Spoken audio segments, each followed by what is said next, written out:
you have so deep involvement in Olympic Games, you have been in China in so many years.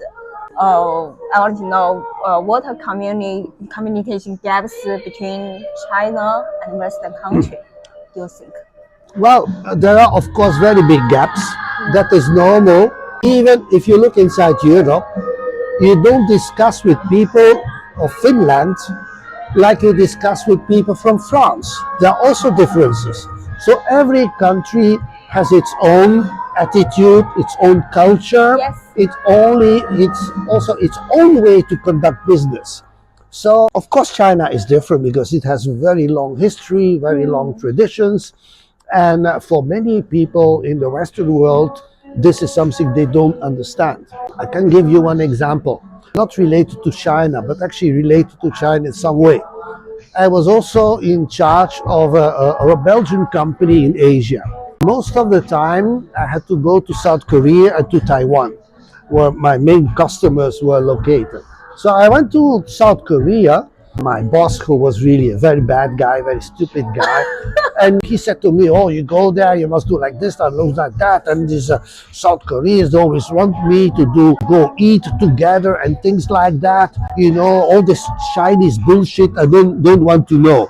He was talking about South Korea, and he was calling it Chinese bullshit. Okay, so I go to South Korea.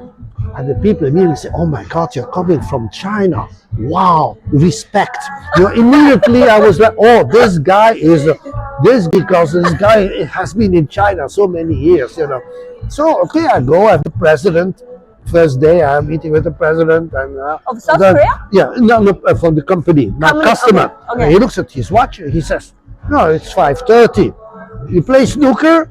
I said, "Not really, but I can try. Yes, okay, we go play snooker." So I don't know anything about snooker. So I play with the president, with the staff. We all play snooker, you know. And he said, "Okay, now we go eat. We go to some kind of KTV, special KTV." KTV. So and then they are so happy with me. He was my customer. He always invited me. I never paid. He always invited me for big dinners. And business became so easy. Everybody said, "Oh, it's so difficult to do business in South Korea." For me, it was easy. So easy. I would every day talk with all the staff, you know, about the project and the cost and blah, blah, blah. And then every 5 o'clock, the president would say, "You come see me in my office." And then we just talked 10 or 15 minutes. He said, "Okay, how was the meeting today? What are the problems?" I say, "This, this, this." "What can we say?" "This, this, this."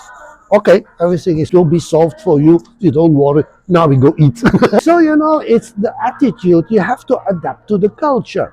When I was in Shanghai for a very big French company, and they didn't understand that the Chinese side they were discussing with Laofan. Yes. They were not discussing with the French company.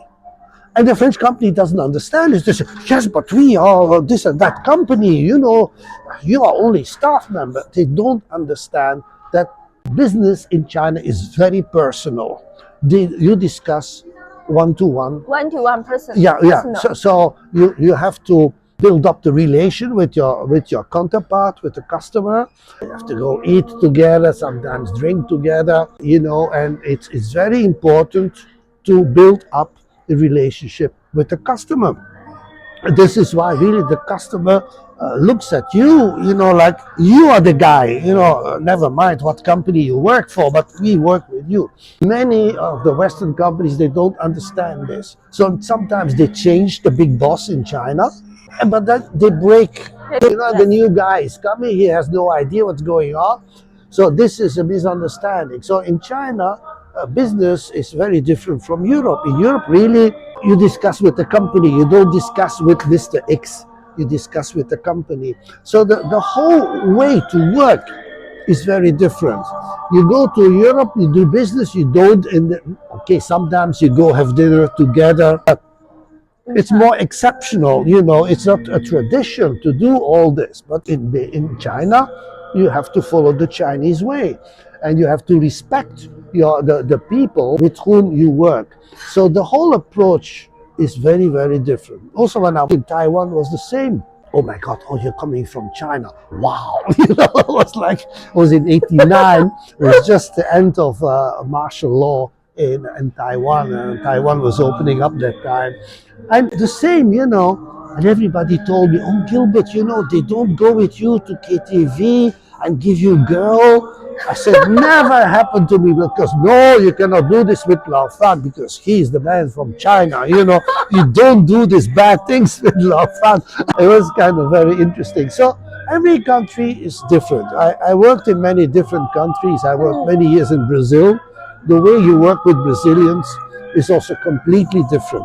I worked in Africa, again, completely different. How you deal with the people. You know, I worked then in Spain, I worked in many different countries, and also later on for Alcatel, I lived in Thailand. So I was in Thailand, and I was doing Vietnam, Laos, Cambodia, and Burma, 4 countries. Every country different.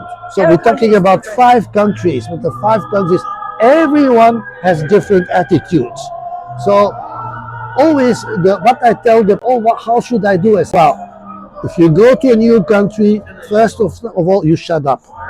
Shut up. Shut up. You try to find people who can guide you on how to deal with the local administration, with the local people, etc.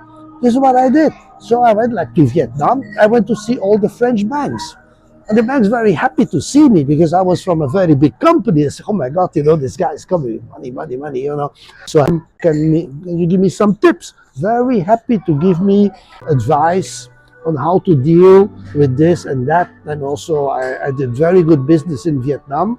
Laos the same, you know, everyone very different. So every country you go, you first try to learn. Try to learn. Don't come with your Western ideas, or you don't come with your Chinese ideas. No, you come and you study. How does it work in that country? So that's the golden rule.